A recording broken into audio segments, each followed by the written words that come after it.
होते हैं। शर्त ये है हमारे शरीर का संपर्क पृथ्वी से नहीं होना चाहिए, ठीक है। हाँ, क्योंकि आपके इलेक्ट्रिशियन को हमेशा कहा जाता है रबर के सोल वाले जूते पहनिए, क्योंकि रबर कैसा पदार्थ है, इंसुलेटिंग पदार्थ है, ठीक है। और इंसुलेटिंग लेयर जब रहता है, अब पृथ्वी की प्रतिरोध कितनी होती है विद्यार्थियों, 0 या अनंत? बहुत पीटेंगे, पृथ्वी का प्रतिरोध 0 होता है। देखो फटाक से पृथ्वी का प्रतिरोध 0 होता है। कलाकार कॉपी निकालो, ऐसे काम नहीं चलेगा, यूपी बिहार में एक्सीडेंट हो जाएगा।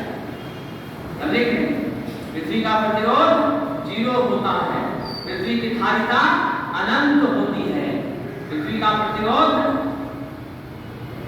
यानी अर्थ का रेजिस्टेंस 0, अर्थ का कैपेसिटेंस अनंत, अर्थ का वोल्टेज 0 हुआ करता है साथी, समझ गए कि नहीं? बिल्कुल। अब प्रैक्टिकली अगर मापते हैं तो अर्थ का कैपेसिटेंस कितना होता है?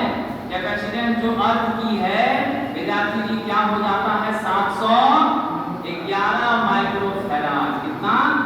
711 माइक्रोफैराड। ये प्रैक्टिकली हमें मिलता है।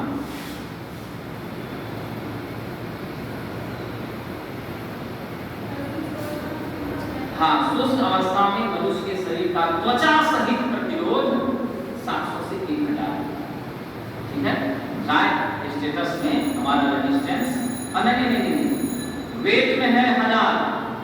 फिर से रिवाइज कर लो, शुष्क अवस्था में मनुष्य के शरीर का प्रतिरोध है आपको 70,000 से लेकर 1 लाख ओम के बीच हो जाता है, ठीक है। अब आदमी के शरीर पर निर्भर करता है। अभी कोरोना आया था तो आपने देखा था ना, सबकी इम्यूनिटी पावर अलग अलग थी। जो मजदूर वगैरह वर्ग के लोग थे, शारीरिक परिश्रम करते थे, पसीना बहाते थे, उसको कोरोना से कोई असर नहीं पड़ा। और जो लोग एसी में रहते थे, ज्यादा सुख सुविधा होते थे, वो तुरंत जो है सो कोरोना से प्रभावित हो गए, है कि नहीं? आपकी इम्यूनिटी पावर चेक करने का क्या फॉर्मूला है? आप कितनी देर सांस रोक पाते हैं। अगर आप 1 मिनट तक सांस रोक लेते हैं, इम्यूनिटी पावर आपकी काफी बढ़िया है।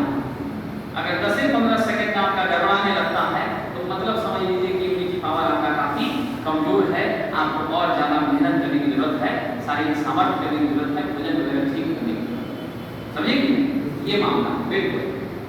तो स्पष्ट है कि आपकी ये किस पर निर्भर कर रही है? पर्सनल व्यक्ति के अपने इम्यूनिटी पावर, ठीक है।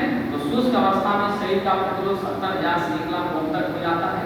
गीली अवस्था में शरीर का प्रतिरोध 700 से कितना होता है? 1000 ओम तक होता है, 700 से 1000, ठीक है। आइए विद्यार्थियों, हमने इन सारी छोटी छोटी बातों को अब जान समझ लिया। अब हम मुख्य रूप से बात करेंगे इलेक्ट्रिसिटी। आपको कैसे महसूस होगा कि इलेक्ट्रिसिटी है?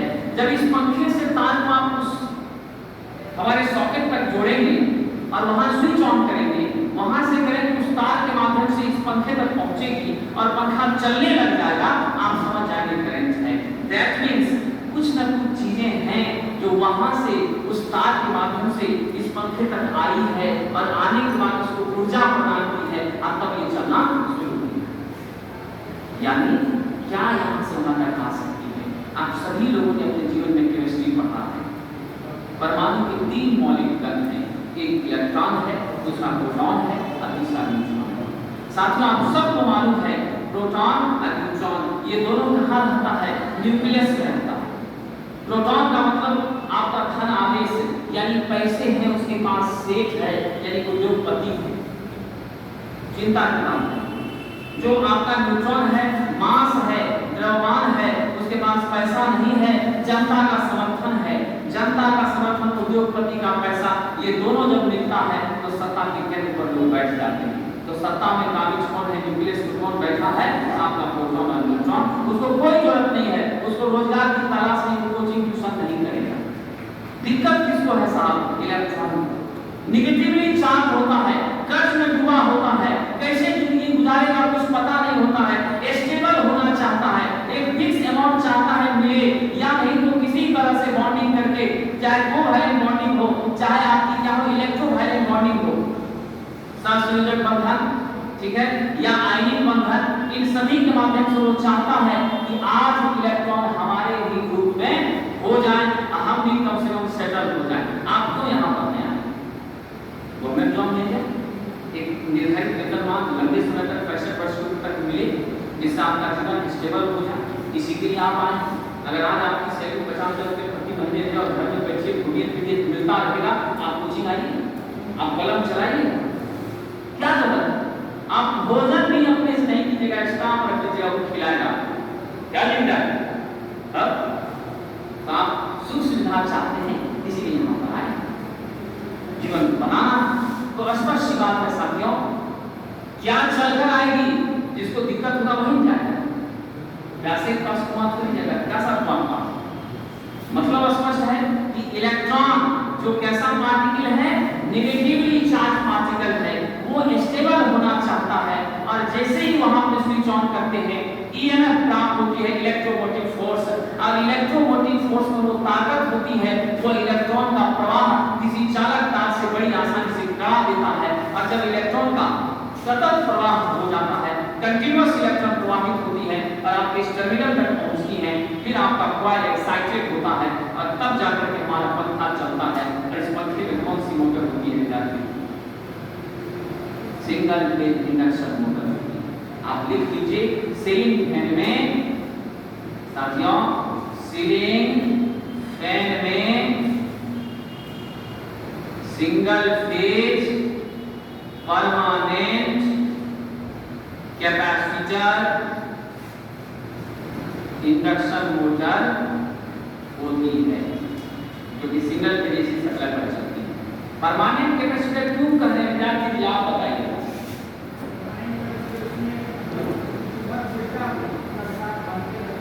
विद्यार्थी बहुत दीजिएगा तुमको, हमारा जो कैपेसिटर है ये परमानेंटली कनेक्टेड रहता है, जब चलाते हैं स्टार्टिंग के समय भी, और जब चलता रहता है 3 घंटा पंखा तब भी, और जब बंद कर देते हैं तब भी, यानी हमेशा जुड़ा रहता है, इसीलिए इसको परमानेंट कैपेसिटर है। ये कंसेप्ट है, वो तो इसका गुण हुआ, उस गुण का हमको फायदा मिलता है।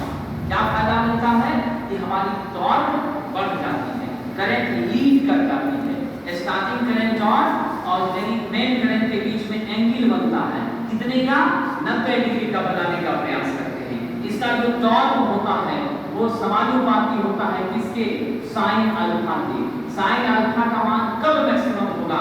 जब अल्फा होगी 90 डिग्री। आप सब पढ़े लिखे मेहनती छात्र हैं, साइन अल्फा बराबर जब साइन 90 होगा तब इसका मान क्या होगा?